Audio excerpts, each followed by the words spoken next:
Thoughts are fishes and I'm repairing my net.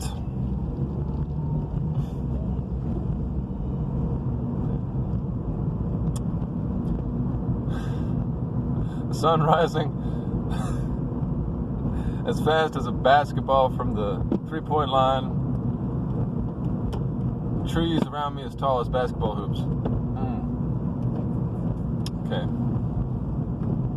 Scatterbrain thoughts. Just thinking about how, like, protests offer one of the few opportunities to strike up conversations with strangers on the street. Like, there are very few other instances, it seems to me, in modern society at least, in which you can sort of easily strike up a conversation that isn't just small talk, isn't just superficial.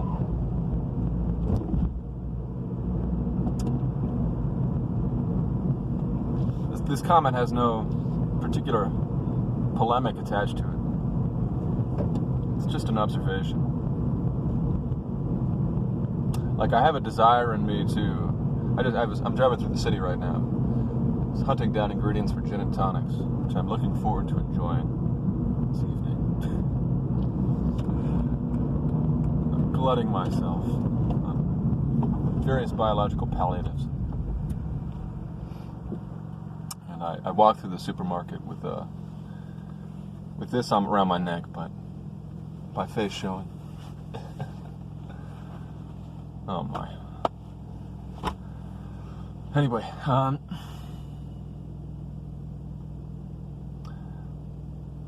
what was I going to say? I had some thoughts I wanted to get out, but now I can't find them. They've eluded me like so many fish. I think I wanted to talk about caffeine or alcohol or whatever we take, we do to make ourselves feel better. And what's their proper use? I was paging through the opening chapters of Aristotle's Nicomachean Ethics yesterday. And he was talking about virtue. Virtue as a kind of modesty, temperance, the virtue of temperance. The ability to use things temperately, to not fall under their sway too powerfully.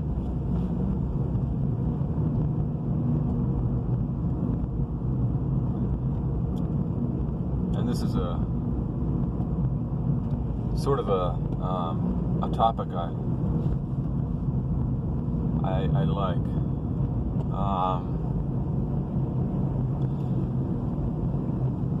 Namely the kind of games we play with ourselves, and how self-conscious or how self-forgetful we're capable of being,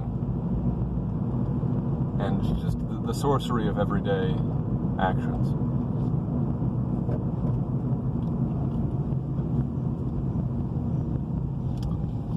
Dissecting the mundane, I sometimes think to myself.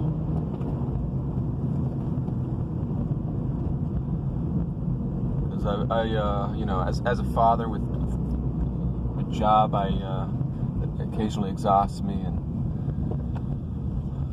family that also tugs at the marionette strings of my time, I'm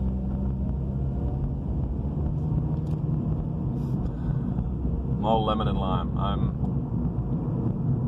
all rhyme. What am I trying to say?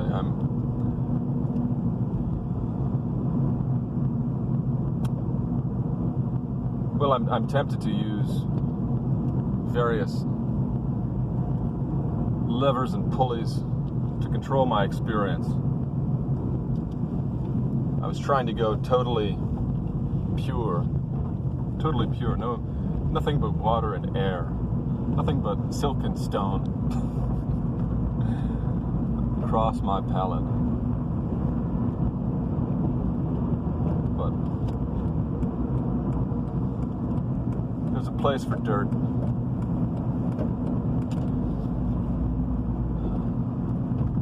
The fecundity of filth. Its proper measure. Maybe. I don't know. I'm going to continue reading Aristotle because I wasn't a very close reader of him in college, and I'm going to return to him. Something I realized about Aristotle while reading him yesterday was that he kind of has the illustrations, the examples he uses are rather artistic, sometimes almost surreal.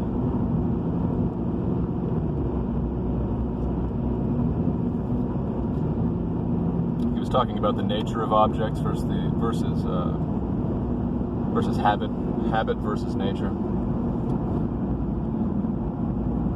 That we have it within our nature to acquire various habits. But a habit, by definition, is something one has to acquire. He's saying that the nature of a rock is to fall, no matter how many times you toss it up into the air. That just struck me as an amusing illustration of what he's trying to get at. And also, my immediate thought was that I bet there are some New Age gurus who would dispute that claim.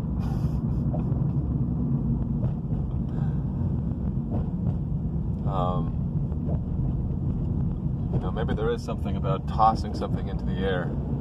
I can see it now. I can see them in their hair shirts, walking the Congo line, training their rocks. Actually reminds me that was the title of one of Annie Dillard's books, Teaching a Stone to Talk.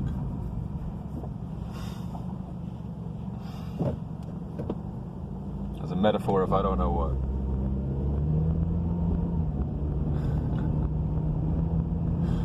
It's just, I don't know. It's amusing that such notions would occur to Aristotle.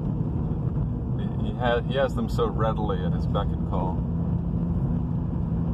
It's an attractive aspect of Aristotle's writing that I hadn't previously noticed, and that it makes me want to read more of him. I don't know if I'm expressing the point as much as I could, but whatever. I'm sweating. Since I can't go to the sauna anymore, I'm using my car as a sauna. I turn off the AC, I let the sun come in, get those greenhouse gases going, those fumes, just let myself sweat. Since I don't get any exercise anymore, I gotta sweat. Something about sweating, which just feels so rejuvenative. Something about it. Makes you feel alive to sweat. Like a pig, although they don't actually sweat. As a side note, I guess my belated condolences to Paul for his brain injury, his stroke. But I just want to say, Paul, that I think you could really use this to your advantage. I'm reminded of Zatoichi, the blind swordsman, who went blind and used his blindness to train his other senses, so they became super heightened.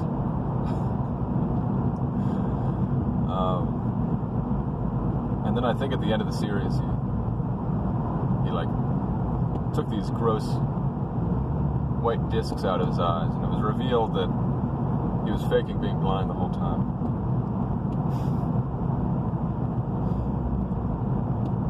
It's just, it's wonderful to turn things to your advantage.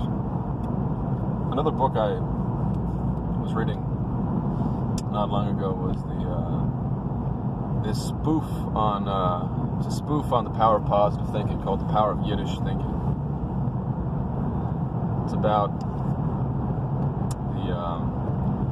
the delight taken in reversals and taking circumstances of life and reversing them. I think I actually recorded a video. I don't think I uploaded it though. Anyway, I'll just say it again in case I did. But he cites as an example of this an older Jewish woman who couldn't afford costly dental work. So she went into the dentist for a consultation, a free consultation. And then while the dentist's back was turned, she swiped his equipment, went home and performed the needed dental work on herself, and then returned it. It's an example of chutzpah. Chutzpah. So, the worst setbacks are also the greatest opportunities to display one's skill, one's chess-like ability, and the chutzpahtic reversal, the sorcery of everyday events. The main thing is hope, is to continue to hope, you know? To not give in to hopelessness, to the demonic strains playing their ridiculous tubas and saxophones out on the outer periphery of the cosmos, those demons with their evil instruments painted with poisonous oils, emitting strange, diabolical sounds. The satanic orchestra. Heed it not, you know? Heed it not. And whatever sin you think you possess, you have, it's holding you back. I'm talking to myself now as much as anybody. Whatever that shame is, that deep, whatever it is, just look it in the eye and tell it to scram. Trust yourself to the power of angels. Trust yourself to their care. Have faith in spite of everything. In spite of everything.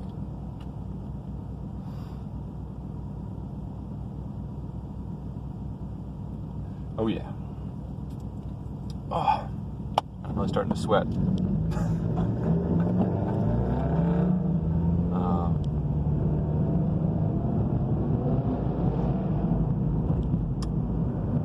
Yeah, so Aristotle, Yiddish, what's the connection? Harold Bloom, I guess. I'm listening to Harold Bloom interviews, bemoaning the loss of literacy in the West. Harold Bloom, the great critic, the Yale professor, apparently would take 6 or 7 books to his armchair when he would read. Something I found funny, and that I've sought to replicate over the past few nights. I'll get a big stack, go to my bookshelves, and just, you know, I'll try to hold on to maybe a few. Then I'll get all the way through. But it's like it's a bit of a it's you know, it's a tipping of one's hat to one's own weakness, and an effective strategy for keeping the phone, the screen at bay, keeping your lust for novelty sated. So you cycle through like 6 books. I don't know if that's how he did it, but that's how I'm doing it. You know, just keep me off the internet, chain me up, put my computer in a vault. My phone in a Venus flytrap, at least for a few hours a day. Get me away from those evil strains of the demonic orchestra. Let me hear things spoken purely, plainly.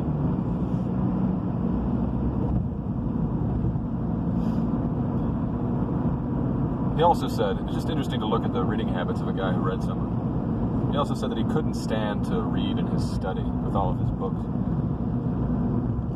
In fact, he really disliked reading alone. He always liked to have someone present, his wife or his son. There's someone around, just present while he read. I can relate to that, you know. I think half the time I go on the internet and I waste my time, it's because I'm just kind of like trying to feel the human warmth of somebody else. It's half the reason I make these videos or listen to the videos of others, just to feel that warmth. Again, you know,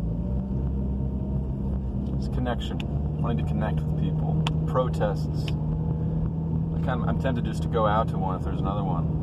I kind of wanted to go to the last one, just to have an opportunity to talk to people. You know, it'd be a little dangerous, I guess, if you weren't willing to bend the knee. They called out, they called you out on it. Maybe you become another casualty of the politically correct. Whatever. Gotta connect. Gotta find people. At least that's my highly optimistic thought at the moment.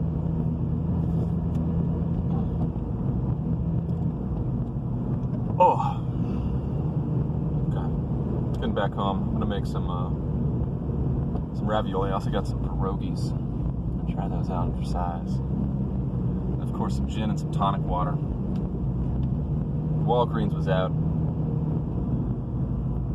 They back ordered, which means it wasn't there due to some kind of supply chain thing. I had to try 3 stores until I finally got some tonic water. Some limes. My wife doesn't like gin. Thinks it tastes like medical or something, but I enjoy it. It's a refreshing summer beverage. After I've sweated out all this poison of the day, put a different kind of poison in my glass. A medicinal one. Kick it back. Kick it back. Oh my. I had another video I was going to upload. I forget what happened. It just became too much of a hassle. It was part 2. I think all I said in that was that I still hold out a little bit of interest, you know, intrigue in the Girardian notion of the scapegoat. I think Dr. Asclepius is carrying that banner forward. But, you know, wasn't I the one who, when the plague first hit, or didn't I even talk about contagion, the notion of contagion before the plague hit? I should check the date on my video, but I'm pretty sure I did. Yeah, I was talking. That's a feather in my cap, man. I was talking about plague and contagion before the virus even hit. Downright prescient, if I do say so myself. And then in connection with Girard talking about it, and the figure of the scapegoat, and you know, what is George Floyd if not that? An inverted scapegoat, perhaps. The article I shared with Chris Alton on the American Affairs Journal, if you're curious to read it, is all about how tropes have worn themselves out, or narratives, or stories feature all these inverted tropes. The genre fiction of bureaucratic class. You know, that in brief, author 1 tells a story about a knight slaying a dragon, and author 2 has to complexify the genre, so he tells a story about a knight slaying a sympathetic dragon, and then a evil knight slaying a good dragon. You know, a little bit of green tea. And similarly with myth, with the genre fiction of myth.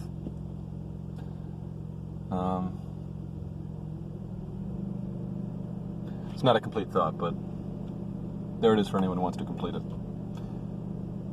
Authors often say they